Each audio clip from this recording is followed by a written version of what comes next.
So at the start of my last video, I was showing off my 11th Doctor sonic screwdriver that I found in like a box from my childhood.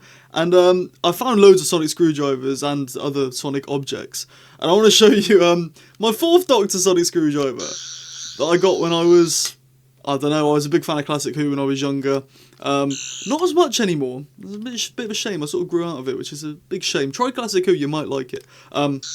Yeah, my 4th Doctor screwdriver. And, I mean, these aren't official. I've literally just bought them because the sun's starting to come out. Not today, but it's starting to come out. My Sonic shades are back. I wear these every summer. You'll know if you watch the channel. So yeah, but it's not summertime yet, so I'll take these off for now. But welcome to another video. Today I want to quickly talk to you about serialised Doctor Who. It's something that I hear a lot of people talk about, and something that a lot of people want from Doctor Who to take it down a more Stranger Things approach, or something like The War Between the Land and the Sea, which we had last year, where there's cliffhanger after cliffhanger after cliffhanger, and people feel like they need to come back and watch. And yeah, that's the side I agree with. You know, the cliffhangers and the making people need to come back is great, but there's a lot of things that I don't like. To me, Doctor Who isn't serialised, and before all the Classic Who fans come at me and are like, oh, you don't know about Classic Who? Classic Who was serialised back in the day. Look, I've got a 4th Doctor sonic screwdriver, I'm qualified. But the difference with that is, Doctor Who being serialised back then meant that you got, you know, your 4, 5, 6-parters of Doctor Who, and then when that finished, you'd start a new serial. And then when that finished, you'd start a new serial, and then maybe one more, and that would be the end of the series. If Doctor Who was to be serialised now, it wouldn't be like that. If Doctor Who was to be serialised now, what would happen is, we'd get one 6-episode serial, and that would be it for the year. We'd be done. We might get a Christmas special, but in terms of like a series, that's it. And to me, that's not good enough, personally.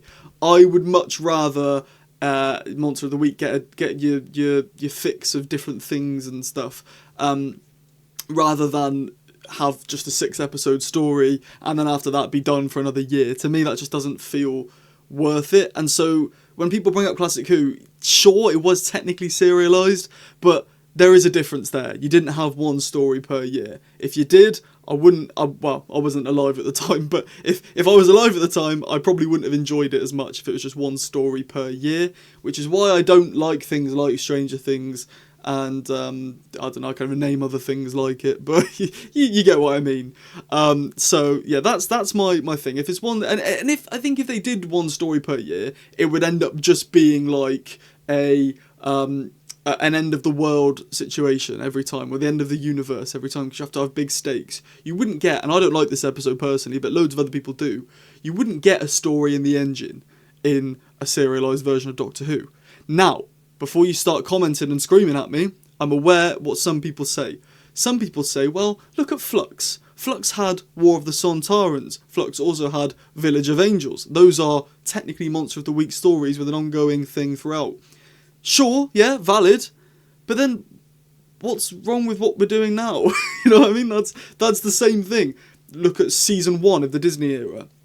You had episodes like Space Baby, sure, but you had 73 Yards, Dot and Bubble, Rogue, Legend of Ruby Sunday. They're all great episodes, and they all have the ongoing thing of Susan Triad and Ruby's mum.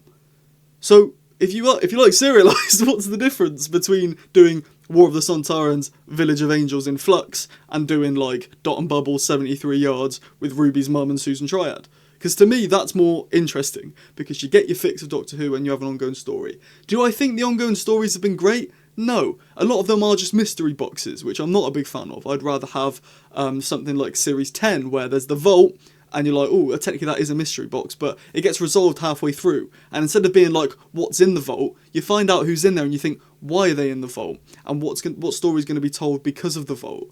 And I prefer stuff like that over who's this mystery woman? Who's this mystery woman? There's been like 3 or 4 mystery women in the past 2 series of Doctor Who, and they're only 8 episodes each. So I agree with you on that, sure.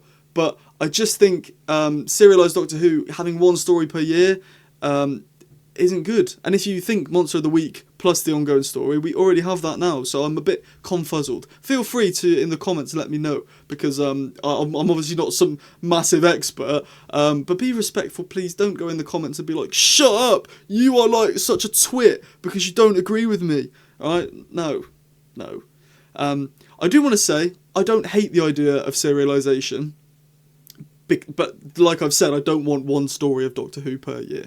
What I want is multiple. I'd happily have serialisation if we had a series in April, a series in September, and a series maybe towards Christmas time of serialisation. That would work for me. I'd be like, oh, fair play, that works. I like that. That's a good idea. But that's not happening. In the current BBC climate, I think we can safely say we are not getting multiple series of Doctor Who per year. If it was to be serialised, it would be 6 to 8 parts, maybe even less, who knows, per year, and that's it. And to me, that's not satisfying enough. Sorry, but it's not.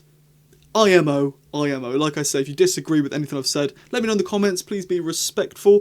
But if you do agree, or you just enjoy this type of video, please do like and subscribe with the notification bell on. If you're on mobile, there's a little button down by the comments that says hype. If you press that, helps me out big time. Just spam it as many times as you can. I'd really appreciate that. But if you can't do any of that and you just want to watch, feel free. And if you don't want to watch, you can feel free to do that as well. I know I can sometimes get on the jarring side. Thank you for watching. Have a blessed rest of your day, and I'll see you later. Ta-ra.